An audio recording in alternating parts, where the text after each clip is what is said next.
La fin des pesticides qui nous tuent à petit feu. Des antibiotiques donnés aux animaux en excès, du glyphosate, des OGM et autres produits toxiques dont on ne veut pas. Plus d'affaires Big Malion ou Benalla. La renaissance de notre industrie, une meilleure gestion des crises comme celle du coronavirus, en finir avec l'évasion fiscale, la fin du gaspillage de l'argent public, du copinage politique et médias, l'abolition de la maltraitance animale, le retrait des troupes d'Afghanistan et une utilisation raisonnée de notre armée, une diplomatie sans détour ni faiblesse, la fin des privatisations abusives comme celle des autoroutes, le refaçonnement de notre société pour limiter le réchauffement climatique sans avoir à retourner à l'âge de pierre, démarrer un mouvement international pour une réelle démocratie et un changement profond de la gestion des ressources mondiales, l'abolition de la lourdeur administrative, l'amélioration du système éducatif et de santé, une utilisation intelligente de l'eau potable, plus de déchets toxiques relâchés dans la nature, un recyclage sérieux, la fin des importations lointaines pour des produits ou aliments que nous avons ici, la fin de la suprématie de la banque, de l'industrie pharmaceutique et autres multinationales, la fin du communautarisme et des tensions raciales,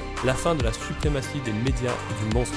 un peuple qui décide entièrement de son destin, plus de flexibilité et de facilité pour les TPE et PME, une gestion de l'immigration cohérente avec une réelle intégration, la fin de la centralisation et de l'impunité des politiques, de l'arrogance, des magouilles, des présidents rois, des députés inactifs et surpayés, une justice plus efficace, une diminution de la délinquance et des émeutes, des zones de non-droit et la fin d'un système pyramidal. Et pour terminer, l'amélioration de la prise en charge des différents handicaps, de l'autisme notamment et d'autres formes de maladies. Tout ce que vous souhaitez faire depuis des décennies, nous pourrons le faire en quelques années. Prenons-nous en main, n'attendons plus les politiques.